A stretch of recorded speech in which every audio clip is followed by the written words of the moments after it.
I want to hear cannons. Downfield, pull up, ball to the 5, touchdown Tampa Bay. Mike Evans does it again. Fire the cannons, Bucs. It's first and goal. That's picked off. And who else? Rondé Barber. And the Tampa Bay Buccaneers may ride to the Super Bowl with that one. Third down, 18. Dropping Gannon, looking Gannon. Those up with the heads in the shot. 30. Derek Brooks 30. Brooks to the 25. 20. Derek Brooks all the way. There it is. The dagger's in. We're going to win the Super Bowl.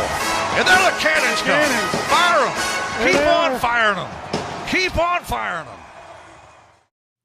27-14, your final score from Levi Stadium, as the Tampa Bay Buccaneers will fall to 4-6 on the season after giving up 420 total yards of offense to Brock Purdy and the San Francisco 49ers. Brock Purdy finishes with a perfect passer rating on the day.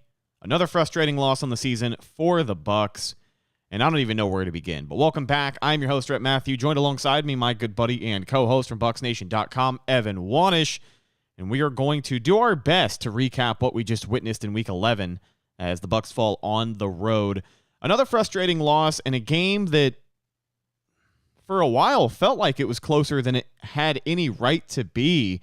You know, it felt like a lackluster first half, but you came away from it feeling pretty good because the Bucs only trailed 6 points at halftime, 7-13, and they got the ball to start the second half, but too little, too late there, and it leads to a loss. Evan, your thoughts on the game? I guess maybe for one, I predicted a 13-point loss. They lost by 13, so not too shabby. But am I crazy for coming out of this thinking they didn't play that bad? To me, I thought this was going to be much worse. Like the stats you said, like I was surprised. Like obviously my mic is, at the beginning of the show, our mics are muted.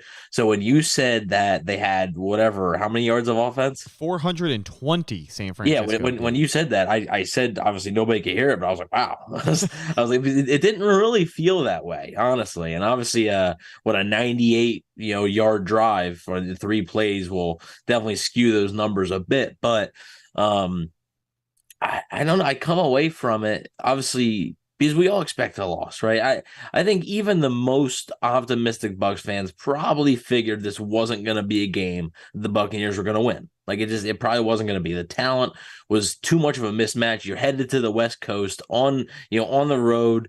It's just too much.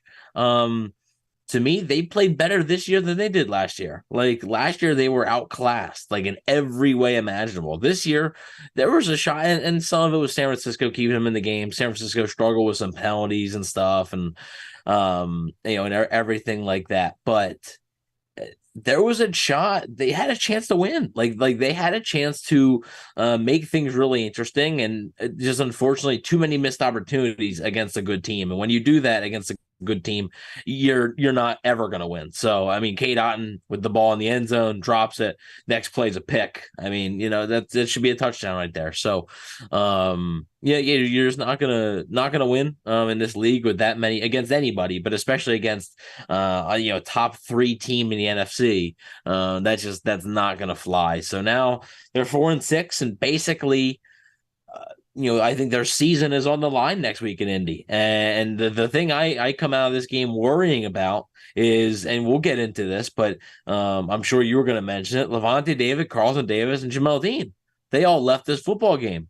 If those guys aren't available for next week, I don't know if the Bucs are going to win, and they need to win next week. So, and then Tristan Wirfs even gets banged up. He gets banged up, but he comes back out, and then he allows his first sack of the season to Chase Young. Clearly not right. So is Tristan Wirfs going to be available? So, big question marks on the injury front, and unfortunate that the Bucs lost, but it was expected, and honestly, I thought it was going to be worse. So I'm a little bit encouraged by what I saw, more so than discouraged. Yeah, obviously we're going to hope for a positive update on the injuries. Any news that comes out, we will keep you guys updated as soon as we hear it. But kind of like you said, everyone knew. I don't want to say everyone knew, because a lot of people were pretty harsh on us for saying the Bucs were going to lose this game. But most realistic people knew the Bucs were going to lose this game. And, you go into a game with that mindset one of the top priorities that week is going to be coming out healthy. And unfortunately for the Bucs, they lost a lot of big-time players this week. I know people weren't too happy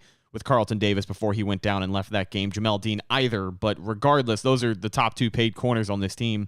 And this defense works better when they're out there. They were starting Josh Hayes. Like, Josh Hayes was playing meaningful snaps. Like, that's what happens when Carlton Davis and Jamel Dean are out. Like, if those two can't go now, and we're going to have to keep a close eye on the injury report this week, because not only do you have those two, you got Lavonte David. So that's 3 huge pieces of your defense, and you need all 3 of those guys. While we are talking about the Buccaneers defense, let's give them some praise. I know they obviously didn't have the best game today, but as far as the pass rush goes, the pressure was noticeable. The pressure was there. They were getting to Brock Purdy. If I'm not mistaken, 4 sacks allowed by the 49ers today. Yaya Diaby getting 2 of those in another week in a row where he gets more meaningful snaps. So, we talk a little bit more of the development for these younger players on this Buccaneers roster. And now with the injuries, there's going to be some more younger players stepping in. Servassier Dennis, another guy who's potentially going to be looking at more snaps over the next few weeks, depending on Lavonte David's status. But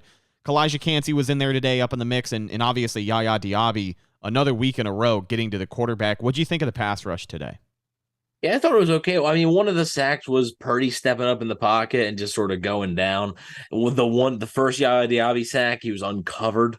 But then the second one was really good, like a little stunt that they did with Devin White. And yeah, I mean, Diaby's been pretty good. He's been pretty good so far this year, and now sacks in back-to-back games, coming off that Tennessee game, and yeah, he's been pretty good, and you're starting to see, I think, what you want to see from a rookie, right? Especially not a first-round pick. Early in the year, he's not getting as many snaps. When he is getting snaps, he's not really contributing a ton, right? But later in the year, right, when you get into November and December, you start to see it, right? And you start to see those flashes, those signs of life. And that's what I think you want to see out of a 3rd round pick. And especially a 3rd round pick that's not a starter. Like, he's not being asked to play 90% of the snaps there. So funny that he now has more sacks than Joe Tryon-Shoyinka does on the season. He has 4. Joe Tryon-Shoyinka has 3. And he is also now has the same amount as Joe Tryon-Shoyinka's career high, which is 4. He had 4 last year, 4 the year before, and now he sits at 3. And actually had those 3, I believe, within like the first few weeks of the season. Let me check here. Hasn't had a sack in the past 5 games, so has been really quiet. But Yaya Diaby stepped up, and he's a bright spot on this defense. And it's not just a bright spot for now; it's a bright spot for 3 years from now as well. Because, and I think that's what matters the most about this season: figuring out, who's going to be on the 2026 Bucs, who's going to be on the 2027 Bucs, and I think we're finding that out right now. And guys like Joe Tryon-Shoyinka and Logan Hall, maybe they're not. Guys like Yaya Diaby and Kalijah Cansey, looking like they're going to be. Let's talk a little bit more about what went wrong for the defense today. Obviously, Brock Purdy had a career game, 21 for 25, 333 yards, 3 touchdowns, and a perfect passer rating of 158.3. So when you look at all the, the breakdowns on defense, because that's what it was. I mean, it was just chunk play after chunk play, whether it was to George Kittle or Brandon Ayuk, who had 6 catches for a monster day. The Bucs just couldn't catch a break. What really, did you notice today was going wrong on the defense? Well, a lot of them just busted coverages, and I think John Ledyard even tweeted this out, that it's sort of an indictment on Todd Bowles, an indictment on Bowles that there's still these busting coverage and these wide open receivers, as Mr. Bucks Nation, his chat's rating. We appreciate all the views there, guys. Talking about the game now, talking about Brock Purdy's day versus the Bucs, and everything going on in the secondary. But yeah, just a lot of busted coverages. Guys not playing well. And Zach Jarvis in the chat said something about Jamel Dean not being good, and I get it. You're frustrated. I mean, that's your opinion. I think Jamel Dean is good to me, and I was actually explaining this, to my dad or whatever. To me, it's a big difference in a bad football player or in any sport. This could be any sport. These guys are professionals. They're playing against other professionals. There's a difference between a bad player and a good player having a bad year. There's a huge difference. You see that all the time. Like there is a huge difference in that. As we appreciate all the support Mr. Bucs Nation sent me. All right, cool. Yeah, so there's a huge difference there. I think Jamel Dean is a good player having a bad year. I think Carlton Davis is a good player having a bad year. I don't think those guys are bad football players. They're just not having good years. So I do think there's a difference. Also, Flausen says, I assume this puts the pin in him getting that fifth-year option picked up. Joe Tryon-Shawinka, he's talking about, Joe Tryon-Shawinka's. So the Bucs have to make the decision this offseason on whether or not to pick up his fifth-year option. You have to make the decision before year 4 starts. They will not be picking that up.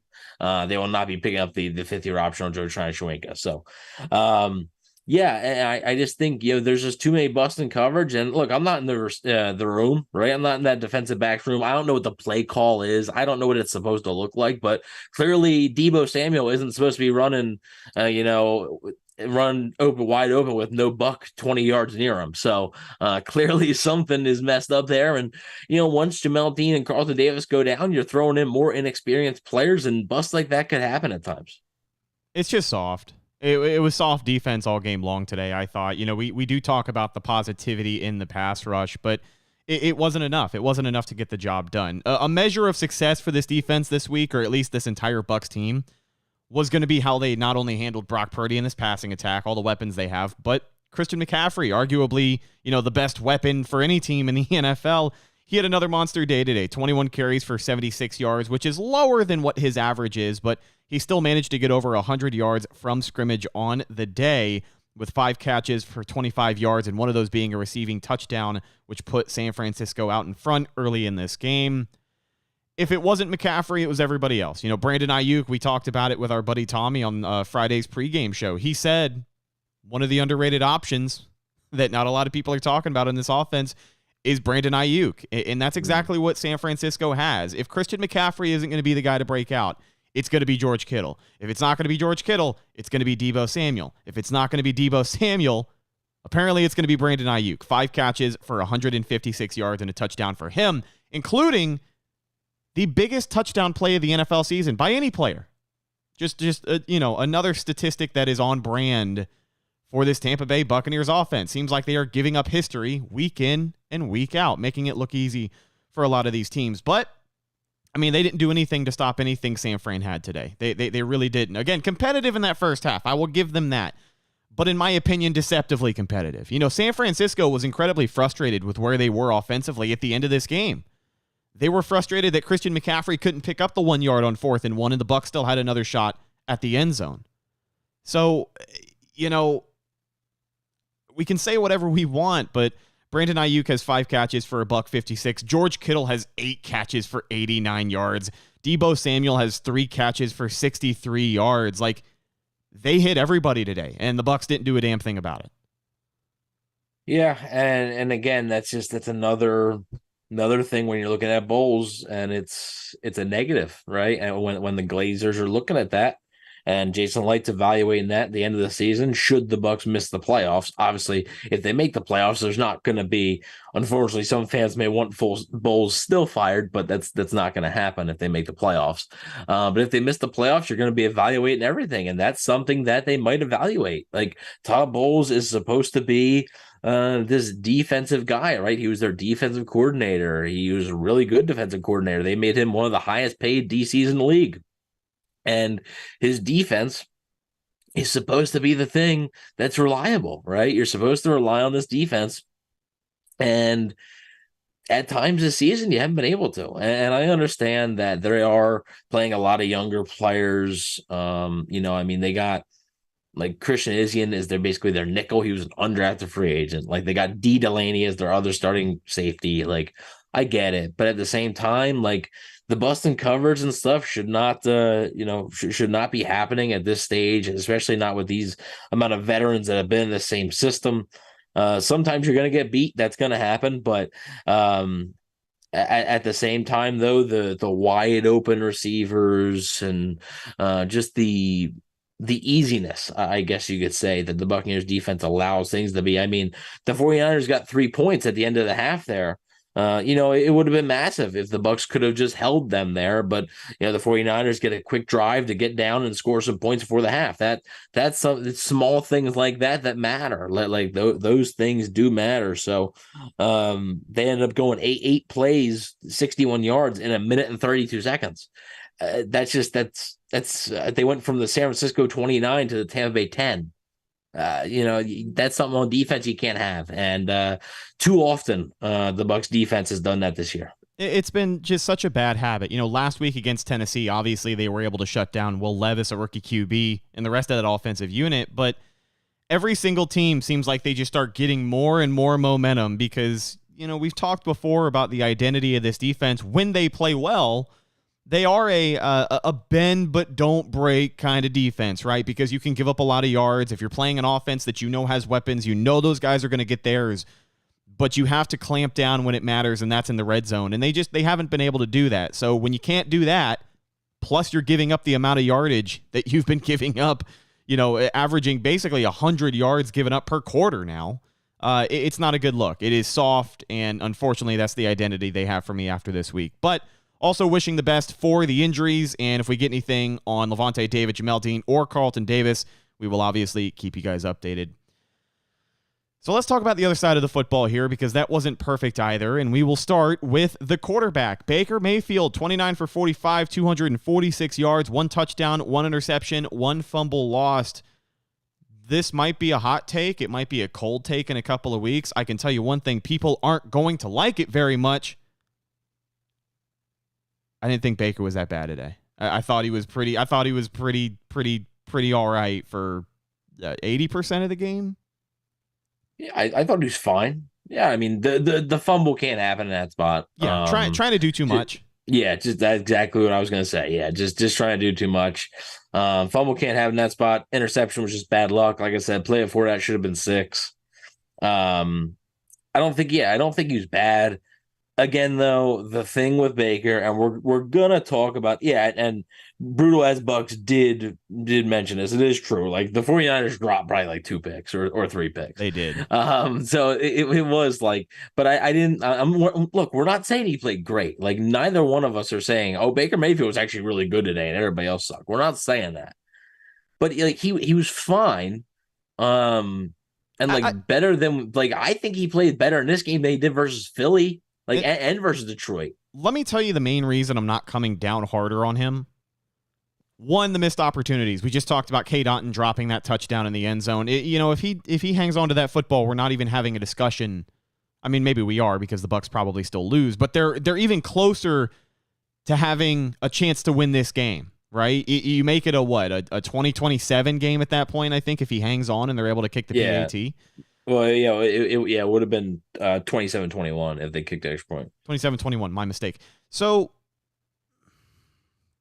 the missed opportunities, we can harp on that all day. Devin Tompkins had that big return. The offense couldn't do anything with it. There was that one play or that one drive. They ran 17 plays. Wind up with 0 points. Those are the 2 drives that really should have kept them in this game. And if they would have just gone out there and executed, they would have played well. But the biggest or they would have potentially won this game. But the biggest reason I'm not coming down on Baker is because when the offense finally came alive was when he threw 7 or 8 straight completions. And that was when Chris Godwin was getting involved in this game plan, had no catches in that first half. And then at the end of the third quarter, I think he has 6 or 7. He was productive in that second half. I thought the boost in momentum that we saw from this offense, getting them back into this game that at one point was 27-7. I really thought they could have looked worse, but he's obviously another player who has proven that he's not going to stop throwing it. That's for sure. And the Bucs this week almost made him throw the ball 50 times down there to the bitter end with the deflected Hail Mary. But your overall thoughts on Baker today, and I guess the rest of the offense too, is we'll dive into that. Yeah, really quick. We got a super chat, 999 super chat from Deontay Incel. Baker had some questionable throws, young wide receivers with drops, our OC not getting Evans and CG involved early. Bucs TV's dropping like flies and giving up too many big plays. Must win next week. I agree with all. Agree with all there for sure. Thank you very much for the super chat as well, Deontay. Really, really appreciate it. Appreciate it a bunch. Here's my thing, and I just want to get this thought out really quick before I talk about Baker's day today specifically, and then the offense overall. My thing with Baker is he was fine. I go into this game not having any faith that the Bucs are going to win it because I'm like, it's Baker Mayfield. Like if the Bucs had Tom Brady in this game, like, all right, it's 27-14. They make it 27-21. Okay, maybe they can win the game. I didn't think Baker Mayfield was going to score 2 touchdowns. Like, and that's the problem, right? And when you're talking, and I'm not going to just harp on this too much because we are going to have basically an entire 2 months before free agency and stuff hits to be able to talk about this stuff. But when you're evaluating Baker Mayfield, he's fine and he's good enough to win you some games, but he's probably not good enough to win you the game. And at the end of the day, at the quarter, sometimes, at some positions you can get by, right? Some positions I Bleav, like just my team building mind, you can get by. You can get by at tight end. You can get by at running back. You can get by maybe at like a guard spot. You can get by maybe inside linebacker. Quarterback, you can't get by. You just can't. So that's what the Bucs have to evaluate this year. Is Baker Mayfield, is he just a guy or is he the guy? Right now, I think he's a guy, and I do think it depends on Todd Bowles' status with the team. I think if Todd Bowles is back, I think that increases the chances that Baker Mayfield's back. However, if Todd Bowles gets fired, I can't see a world where Baker Mayfield's back and Todd Bowles isn't. I just think that new head coach is going to want to come in, especially because if Todd Bowles is fired, you're probably having a top 10 pick, right? Because that means you didn't make the playoffs. You have a top 10 pick. You have a chance at a quarterback. I have to imagine that new head coach is going to come in and look at this situation and say, I can get my own guy, and Baker Mayfield ain't my guy. So I think when evaluating Mayfield, that's just what I see. He's fine, but is he somebody you want to commit to long-term, or even not even long-term, commit to for 2024? Because if you commit to him for 2024, are you just signing up for 7 wins again? Right. Like, are you voluntarily signing up for 7 wins? If you make the playoffs, you'll lose in the wild card round. Like, that's my thing with Mayfield. I think realistically, that's the perfect evaluation for where Baker is so far this season. Todd Bowles being the variable there, it has a lot to do with things, because we talked with JC Allen a couple of weeks ago about Todd Bowles and how in the hot seat is he really, because this is his first year putting his staff together. This is his first year getting to pick his OC. It's a first-year offensive coordinator. His first season getting to pick his quarterback, which, again, he was already limited, one hand tied behind his back, $45 million against the cap. We know the situation the Bucs were in. So, people aren't going to like this, but my opinion is different than everyone else's opinion. I still think Todd Bowles' job is safe. I'm not saying it's the right move. I'm just saying what I think is going to happen. And what I think is going to happen is the Bucs are going to finish somewhat close to the top of the NFC South, and it's going to be just enough to get a mediocre draft pick, re-sign Baker to another 1-year deal, and bring back Todd Bowles. That's what I think is going to happen. Here's the thing. But the point that you brought up is that if Bowles is fired, this goes back to Baker. This is the original point I wanted to make.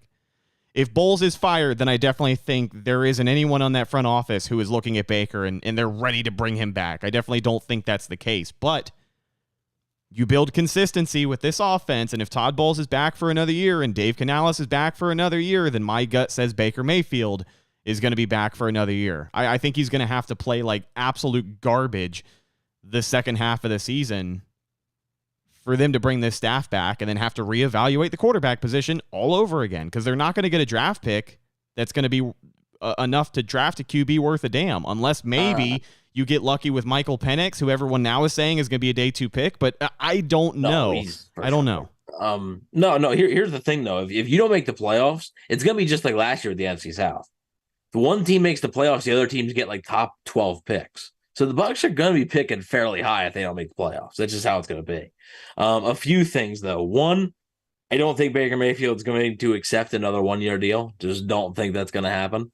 I think he's going to be seeking a Geno Smith type deal. Do you think he's played good enough to go get a Geno Smith type deal from other teams? A lot of bad quarterback play out there, man. A lot of bad. What if Kirk Cousins bolts for somewhere else? There's like a team like Minnesota. He will. He will. He's to do that. He's done in Minnesota. I thought that was the agreement headed into this year. Well, I don't know. We'll see. There's a lot of bad quarterbacks out there, dude. Like there's a lot of guys. If the Giants, if they feel they're not in a position to and they want to just cut Daniel Jones or get rid of Daniel Jones's money or whatever, and they feel they're not in a position to draft a guy, who knows? Now, a few things. Mr. Bucs Nation, your buddy James, not really mine, but I don't think comparing Baker Mayfield to Tom Brady is super fair for expectations in this game. Not what I was saying. My point is when it's 27-14 and the Bucs are driving with 5 minutes left, I don't have any faith that they're actually going to win the game. And part of that is because Baker Mayfield is their quarterback. What if K. Dotton catches that touchdown? They're still down 6. I don't have any faith they're going to get another one. They're still down 6, and then Devin Tompkins gets that ridiculous return. That was on that one. Okay, my mistake. I'm pretty sure that was that drive. So that's all the same. And also, if the Bucs score, the 49ers play that offense differently too. Like the 49ers went into a shell. Like they started running the ball. Like they play it differently. But that's my point though. At 27-14, I had zero faith that the Bucs were actually going to come back, even when they were driving down the field. And part of the reason is because Baker Mayfield's just a guy.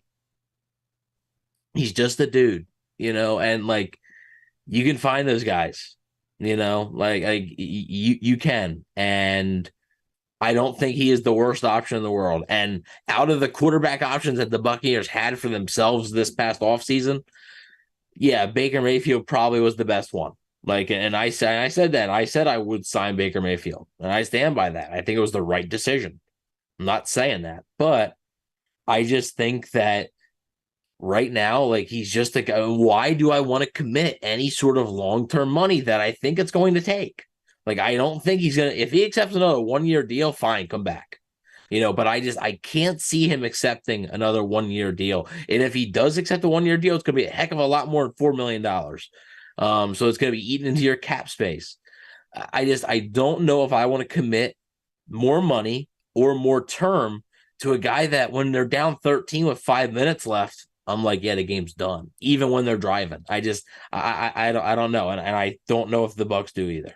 7 games left for Baker Mayfield to try and change some hearts and minds of the Tampa Bay Buccaneers fan base. But as we wrap up this week's post-game show, let's take a look at what else went wrong for the rest of the offense. We just talked a lot about the quarterback. But I'll tell you this. I look at this box score, and I see your leading receiver as K. Dotton, 4 receptions for 49 yards. I don't know who you're going to beat week in and week out if your leading receiver is a tight end with 49 yards. But, in that first half, there wasn't much of anything from Mike Evans and Chris Godwin. And we talked a lot last week about the success that this offense has had in recent weeks as they try and build something. A lot of that has to do with Mike Evans and Chris Godwin being a part of it. Mike Evans is the catalyst for this Buccaneers offense in 2023. We have determined that. We have determined that this year, more so than many, many previous seasons, Mike Evans is your bona fide wide receiver 1. He just is. You don't have the depth and talent that you used to in this wide receiver room, and Mike is definitely proving he can play. And when this offense runs its best this season, it's whenever they feed the ball through Mike Evans. And that did not happen. It was 1 catch, 1 yard, 1 touchdown for Mike Evans in the first half of this game. And then they finally got him going in the second half. But, too little, too late. Once the game is 27-7, you really don't have any chance but to get desperate chucking the ball. So they got away from the run game, which may not have been working that great anyways. 9 carries for 30 yards for Rachaad White. He did get a touchdown, but only averaged 3.3 yards per tote. Chase Edmonds did a little bit better, but not by much. 4 carries for 8 yards, 2 yards per carry. And then obviously Devin Tompkins and Trey Palmer both got to carry on some end arounds there, so some trickery involved. But I mean, what happened? Why did we seemingly not learn our lesson and come out with what looked like an inept game plan in that first half? Because it definitely was not good. Yeah, I mean, I don't know. I'm not installing the game plans. I don't really, might be something they saw in coverage from San Francisco. I'm more perplexed, not maybe at Evans, but I'm more perplexed of how of a non-factor Chris Godwin was in that first half. And hey, kudos to Trey Palmer. I mean, Trey Palmer got involved early and often. Raheem Jarrett had a nice catch. Cade Otton obviously, had nice days. I thought Rachaad White had a pretty nice day. Not really on the ground. Bucs didn't really try and run the ball much. Not really on the ground, but through the air, I thought Rachaad White had a decent day. Payne Durham even got involved a little bit. So they were getting a lot of people involved. And I just think not so much Evans. I just think Godwin has to be that guy that he's just a chain mover, and I feel like they didn't even target him. They targeted Evans, I think, on Baker's first throw of the game. I think they targeted Evans. They didn't even target Chris Godwin barely in the first half. Look what happened when they finally did. It was catch after catch after catch, first down after first down after first down. It was the most effective football we had seen all day.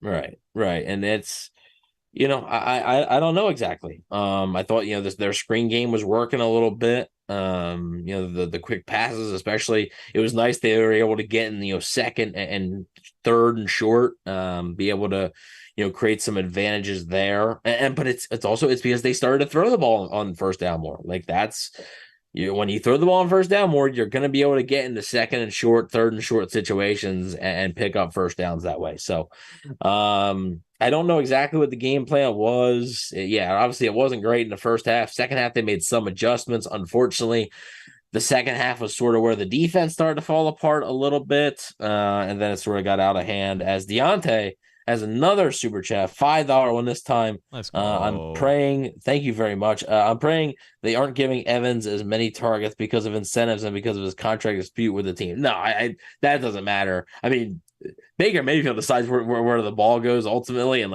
he doesn't care.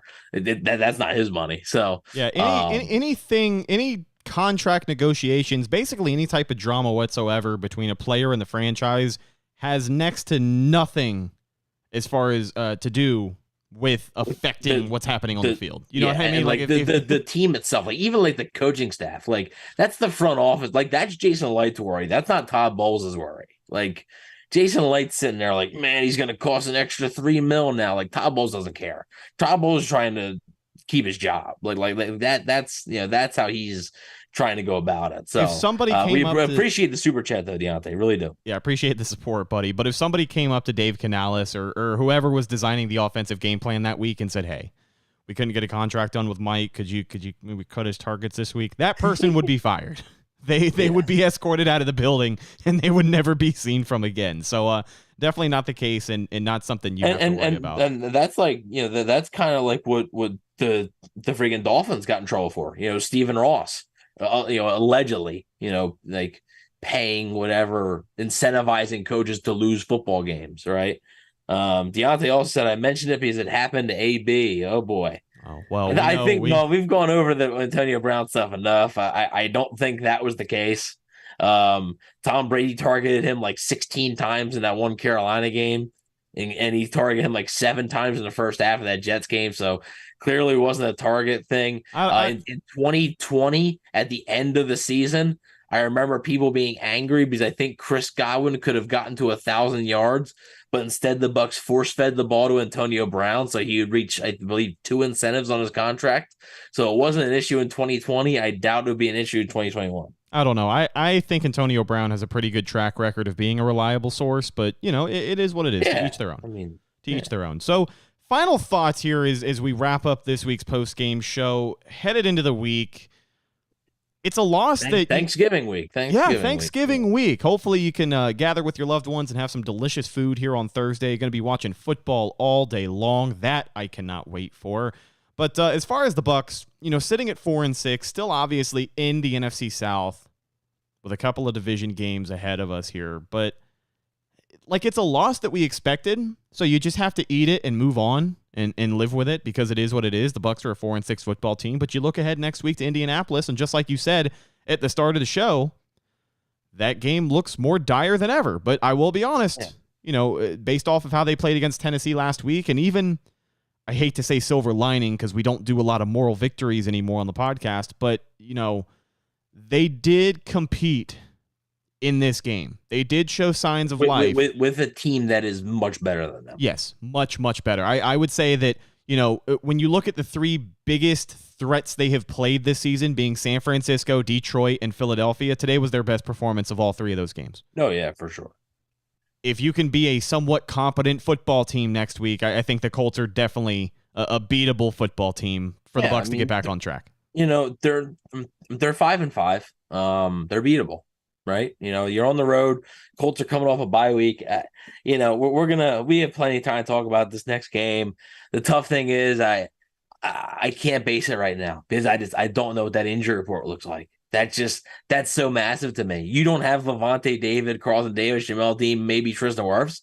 Changes things a little bit. So, and I think it could change, but like, to me, this is it. Like, honestly, and if you want to go a little bit more of, well, maybe next week's not a must win. Okay, the next 3 games then, right? You have to go 2-1 in the next 3 games to have a shot. Your next 3 games are at Colts versus Panthers at Falcons. You go any worse than 2-1, you're done. Like it's over. Especially if those 2 losses are to Carolina and Atlanta. One, if you lose to Carolina, I don't care if you beat Indy 56-0. If you lose Carolina the next week, pack it up. Like, pack it up. Especially in Tampa, yeah, done. But these next 3 games, you got to go 2-1 over them. You have to. And preferably, I would say one of the wins coming against Atlanta, because you sweep it, you get swept by Atlanta. They really own the tiebreaker over you. You don't want to get into that business. But if you want any shot at winning the NFC South, you got to go 2-1 over these next 3 games. Any worse, and your season's going to be over. Is Frank Reich the head coach of the Panthers 2 weeks from today? Yeah, I think he's going to get the year. Yeah. I don't know.